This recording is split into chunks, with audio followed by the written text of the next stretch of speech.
Hey, welcome back, everybody. We're courtside the field house after the A&M-Commerce Lion women fall 75 to 67 to McNeese State. Joining us now, women's skipper Jason Burton. Some days you have days like this, especially when you only have 10 players available. Yeah, but there's no excuses. We just got to play better than we played, especially in the second half, uh, especially on the defensive end. We need to take more pride on our defense. And, we missed a lot of bunnies, too. We forced some turnovers, especially in the second half, that led to transition that we didn't think we didn't convert the play. And then we got to the free throw line, but still, we left 8 points out there at the free throw line. And some of that was late in the game. I thought it was a 4-point game late in the stretch, and we could have kind of closed the gap a couple times, but missed assignment on defense or missed layup, missed free throws, and we kind of got down on ourselves instead of continuing to play at a high level, because defensively, when we're in tune, then we're a really good team. We forced 20 turnovers a day. I thought we could have forced some more turnovers and converted some easy buckets, and it didn't happen in the fourth quarter. And so we lost. We came out flat. Normally, the third quarter is a really, really good quarter for us, but just didn't get stopped defensively. Coach, they were getting a lot of blocks in there. The long arm of Alicia Falkowska, she had 3 blocks. Divine Tanks 2, and Leshanae Stubblefield even came up with a couple. Did they do anything different defensively to make it harder for y'all? No, I just think we got to adjust. 13 played a lot more this game than she did the first time, and she's big. She's a big presence, but we've got to do a better job of adjusting. You can't necessarily shoot over a 6'5". You face up though, you shot fake. We're a lot quicker to go around. But also when we face up too, you're allowed to see the backside. I thought we missed a post on the backside a lot that was wide open. Had the smaller person guarding her, and then same time we got to hit our inside out threes, and 1 for 10 from the 3-point line. That's normally a spot for us that's a little bit brighter. We're at least shooting 30%. 3 of 10 right there puts you in the game, and if you're able to go 4 of 10, like we've been shooting better lately, then it's a different game. We missed bunnies and didn't convert on the defensive end. You've had some games where you could shoot under 40% like you did today and still come out with a dub. But you touched on it. The other team didn't shoot 53%. Yeah, and that's it. I talked about it in the locker room. When we got stops, it was great. We got turnovers, was great. But when we didn't force a turnover, they were shooting such a high percentage that it was almost like we were gambling a little bit sometimes and taking ourselves out of position instead of just trying to be consistently great on the defensive end. Be disciplined with our rotations, where we're supposed to be in help side, knowing to scout who we should help off of and who we don't help off of. They shot 7 of 15 from the 3-point line, and we can't expect to win when teams are shooting 45% from the 3-point line. It's not good math for us. We got to guard the 3-point line better, especially going into next week. Northwestern State, I think they're number 1 in the conference as far as 3-pointers made, or at least 3-pointers attempted. So they're going to shoot a lot of threes. We've got to be able to cover the 3-point line a little bit better. Definitely got to do a better job of converting inside, and just get back to playing defense. Coach Desiree Colonel had to miss, game and a half, I think. Yeah. Came back out on the floor a little bit ginger with that right foot still. You're just glad to have her out there, period. But clearly it's still bothering her. No doubt. But she's strong. She's a competitor. She's a warrior. She's going to play through. If she can be available, she's going to make herself available. And I thought she did have a good week as far as going to treatment and making herself available for the game today, and still found a way to come out and get to the free throw line, draw a lot of fouls. She drew 8 fouls today. That's more than double for anybody else on our team. And so we got people in foul trouble. And that was the thing in the first half. And when you get their 2 best scorers in foul trouble early on, we've got to make a run. And we didn't make a run. We should have been up 10 at halftime with their best 2 players not playing the majority of the half. And I just didn't think we had a sense of urgency to really take advantage of that time, because that could have been a huge momentum swing for us going into halftime.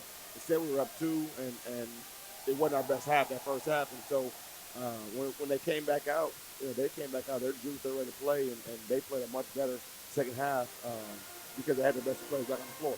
Coach, sometimes you can shut down that best scorer on the other team, but you'll have 1 step up, maybe 2. But today it was 3 players for the Cowgirls that doubled their point total. What they averaged came in and what they left here with plenty of points. Divine Takes had a really good game. I give her a lot of credit because She was somebody that didn't play well the first time we played them.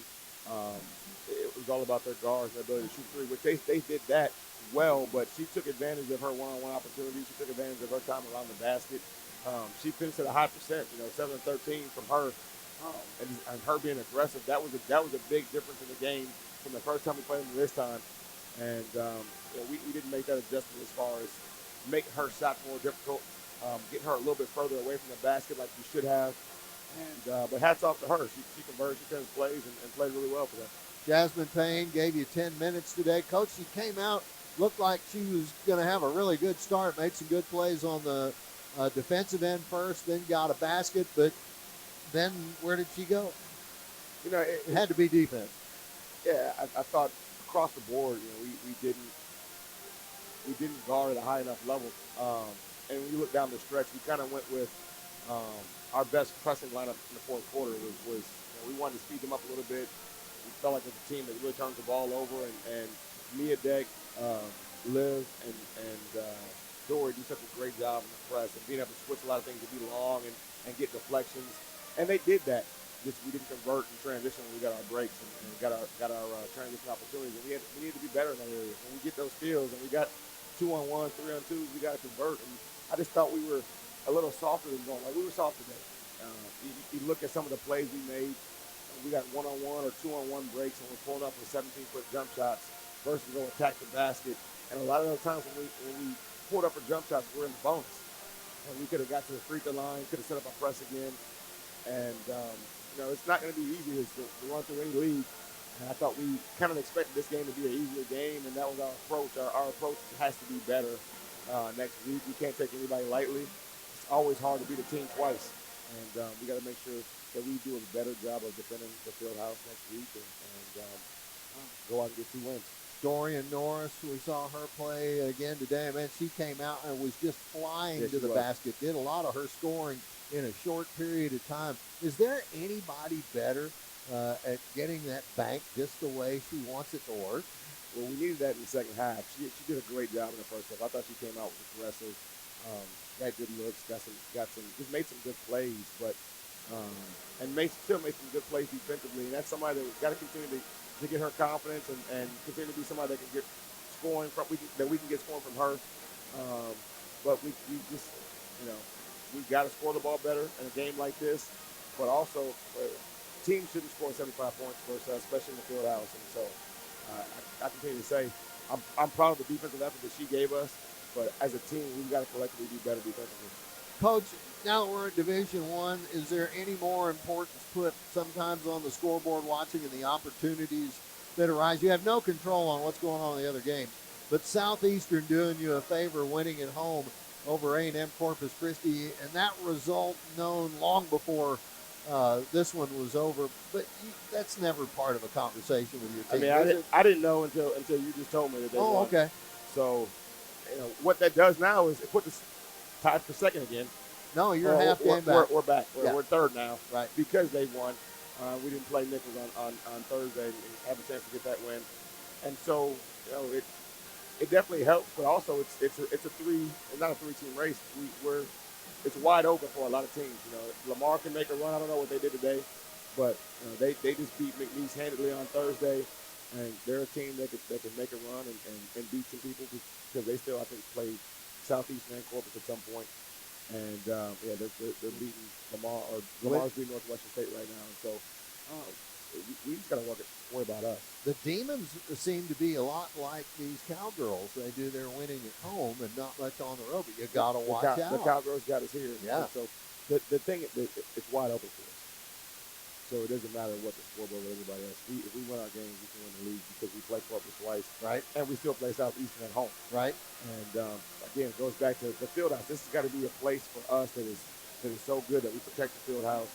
People can't come in here and beat us on our home floors. And so got to have more pride next time we take the floor. Our practice this week needs to be sharp, needs to be crisp, and we got to be locked in.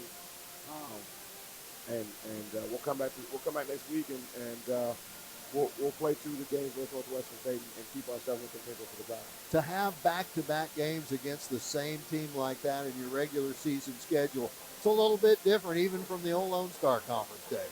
We used to do it way back I remember being on the men's side, and back when Southwestern Oklahoma State was in the league, and you play Southwestern State on a Wednesday or Thursday, and you go back and play them again on Saturday, and they called it rivalry week back then.